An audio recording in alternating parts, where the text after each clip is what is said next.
Okay. Thanks, Nick, for the intro. So I'll try to keep this pretty brief. We just have kind of a unique scenario here in Southeast Indiana where I work, where we have a population of Japanese chaff flower that co-occurs with a threatened plant in Indiana. And I thought maybe the situation could be occurring potentially in other states, especially as chaff flower spreads into the lower Midwest. So I thought I'd just kind of bring this subject up and kind of have people be on the lookout and heads up for it. So this is out at Charlestown State Park on the Ohio River in far southeast Indiana. And so we've got Japanese chaff flower that occurs with the bloodleaf that I think Chris mentioned and also Dr. Gibson mentioned. And so these plants are really quite similar. As was brought up before, they're both in the amaranth family. They really prefer the same habitat type. They thrive in the shaded river bottom woods. And it's really striking how similar they look when they're just vegetated. It's very difficult to tell them apart, especially if you're just trying to instruct a field crew to go out and spray.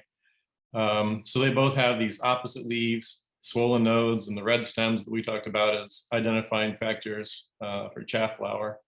They flower at the same time, kind of late summer, starting around now through August.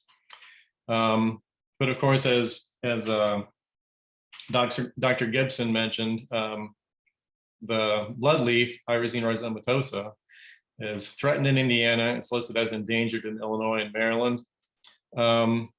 And it's somewhat more common in other states in the lower Midwest. But overall, not a super common plant, and a potential case of misidentification if we're out there treating chaff flower.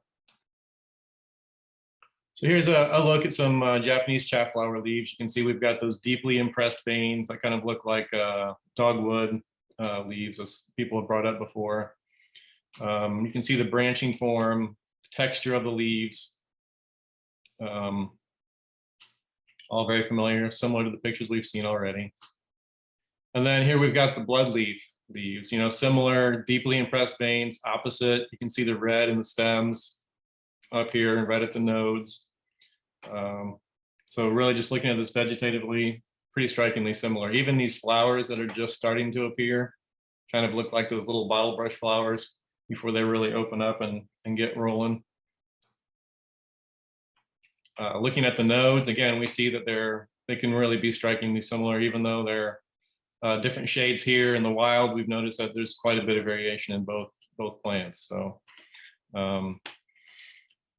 again, swollen nodes, red, superficially and even upon closer inspection, very similar. I'd say overall, maybe the Japanese chaff flower is a little bit hairier stem, but not always a consistent character there.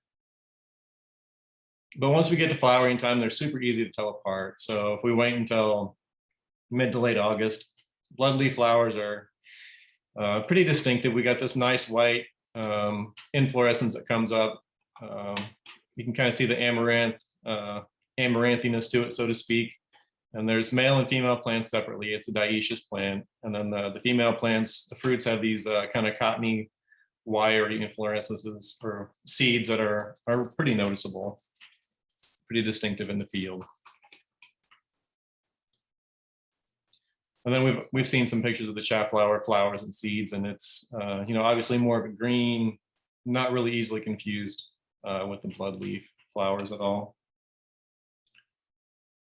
And so if we take a look at the range maps, these are from the BONAP website, Atlas from 2014, so a little bit out of date, but we can see that the ranges of the bloodleaf and the acanthes, here in the Ohio Valley, along the Ohio River, and then we know it's going to spread downstream into the lower Midwest, to Missouri, Arkansas, Louisiana.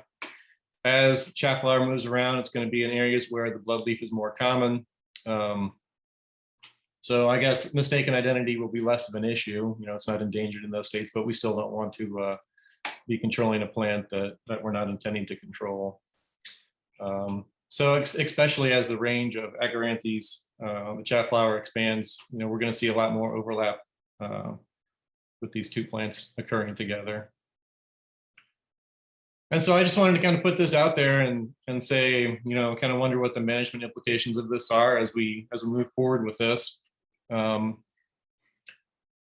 I have done with my crews, this is really just a co-occurrence at one site that I know of. We pretty much just wait until blooming time. We wait until both plants are in bloom and go spray then. That way we avoid, any confusion over field characters. We're not looking at the hairs on the other side of the leaves. If they're both in bloom, your field crews could go out, or you could go out and not spend a lot of time trying to separate the plants, especially if it's a big infestation. So you might have to monitor blooming closely, but if you're waiting until both of these plants are blooming together, you may have to visit a site a couple of times before you get an idea when you can come out and treat. And then just think about educating your crews and contractors if you could be treating in a site, in a riparian corridor where you've got a big river, you've got shaded woodland in that area. Just kind of educate the people that you're working with that this could be around. And if you're in an area, especially like Indiana, Illinois, or Maryland, where the irazine, the bloodleaf, is not so common, you want to consult your local resources. If your state keeps heritage data, talk to your botanist, ecologist, local naturalists, and see if they know of the distribution of bloodleaf around.